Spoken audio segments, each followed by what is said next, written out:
Welcome back to Glitchy University. In this video, we'll cover the TikTok warm-up and testing strategy. So this video will be in two parts. The first part is a short presentation explaining why this matters, and the second part is where we jump right into the ads manager. I will show you how to warm up your ad account, where to click, and how to launch a creative testing campaign. So let's dive in. So let's start off by covering why it's important to warm up your ad account and do creative testing. So let's start off by covering why you might need to warm up your ad account in the first place. Now, the main reason is to avoid looking like a robot to TikTok. So say you've fully set up your business center, then create a basic campaign and let it sit for a bit. Don't immediately launch your main campaign with a large budget like $1,000. That approach just won't work, and TikTok will flag your ad account. And as for testing creatives, creative testing allows you to work out if a creative is a winner without spending too much budget. This way you can make back a majority of your money even if it isn't a winning ad. And also you can gather data and understand performance. By giving your creatives time and not scaling too fast, you'll be able to understand if a creative is a true winner. Ideally, you'd spend roughly $20 up to $30 per creative. Spending only $5 doesn't usually get enough data. By spending a minimum of $20 or ideally $30 and letting a creative run for at least 24 to maybe 48 hours ensures the metrics are stable, and this way you can assess your profitability. Anyway, let's get started on the ads manager. So here's our ad manager. You should by now have a slight understanding of what each button and feature does by watching the TikTok ads platform walkthrough. But let's just get started with the warm-up process. I'll show exactly where to click and what to do. And let's start by doing that by finding a warm-up creative. A good method for this is finding inspiration or photos from an external site. Now, you don't want to run your actual offer creative for the warm-up, instead find a generic product or image video. Now for the sources, you can go to sites like Etsy or Amazon or even the Facebook ads library. In this case, I'm going to use Google Shopping and I'm just going to search summer shoes as an example. Now you can just browse through the results and find an e-commerce store or product that isn't extremely popular. So make sure to avoid products with thousands of reviews. This one looks just fine. Now this is really important. Open the product page and instead of saving the image directly, take a screenshot of the product image. This is really important. You can look over videos on the product page, the Instagram or the Facebook ads library. But for this example, I'll use a screenshot I just took here. And now we can go back to the ads manager and click create. I recommend switching to full options or manual campaign to get better control over the ad. Now for the objective, with warming up, you can either use reach or traffic. Both work really well. Some marketers prefer reach and others prefer traffic, but for now we're just going to choose reach.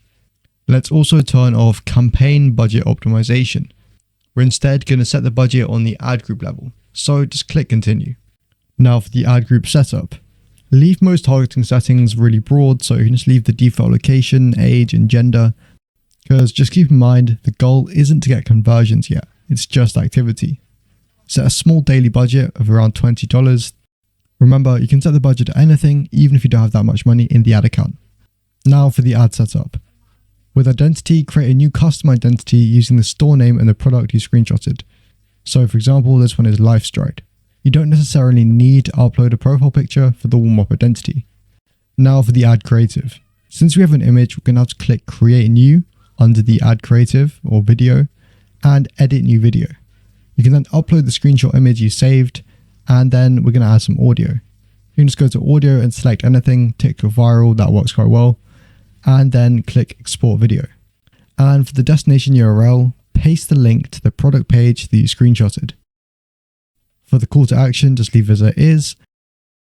Now for the name or text, just go to the product page and then select any section of text to use. And now we've got all of this filled out and we can just click publish all. Now just go over to the side and make sure you're either on the ad group level or the ad level to see if your ad has been active or not. Now we just need to wait for our warm-up campaign to go from saying in review to active. Once you start seeing impressions coming in, you can then turn off this warm-up campaign, maybe an hour or so after activity. To turn off the warm-up campaign, just make sure you're on the campaign level and then turn it off. Now we can go over the creative testing campaign setup. Let's pretend our warm-up campaign ran, got active, and then we turned it off. The account is now ready for testing our actual offers. So first up, we're going to create a testing campaign. To do this, just click create once again in the top right corner. Before we get started, just make sure that your pixel setup is complete if you are using one. You have your actual creatives ready and your landing page is prepared. We're going to switch to full options or the manual campaign mode. And now for the objective. For most e-commerce, digital products or CPA offers on Glitchy, select the sales objective. But just keep in mind that for offers like sweepstakes, job offers, or sometimes CPI/app installs, traffic or lead generation can be a lot more suitable. Generation campaigns allow collecting leads via instant forms or directing users to your website. Now for the campaign type, I'd advise selecting manual campaign, which defaults to ad group budget optimization. This is because the campaign budget optimization is off in the campaign level. And now you can just click continue. Now we can once again do the ad group setup. For the pixel or event, if you're using one, select your pixel and the appropriate conversion event, for example, completing a payment. This step is required prior to the pixel setup. Now for the placements, you can once again choose select placement, once again disable Pangle and global ad bundle. This will make sure we only show up in the TikTok feed. Now for the targeting. Select your desired location, demographics, for example the age and gender, languages, and potentially the interests and behaviors relevant to your offer. For initial testing, sometimes broad targeting is recommended. Now for the budget and schedule. You can now set your daily budget per ad group. I'm going to do about $50 and schedule the start time a few hours in the past relative to the current time in the ads manager. For example, if it was currently 10 AM, then I'd set it back at least a couple hours to be about 7 AM. This is so that the ad group gets active faster and starts spending sooner. Now I can go ahead and click continue. And there we go. That's basically how we warm up and then set up a creative testing campaign using TikTok ads. I hope it's been useful and make sure to check out the next video.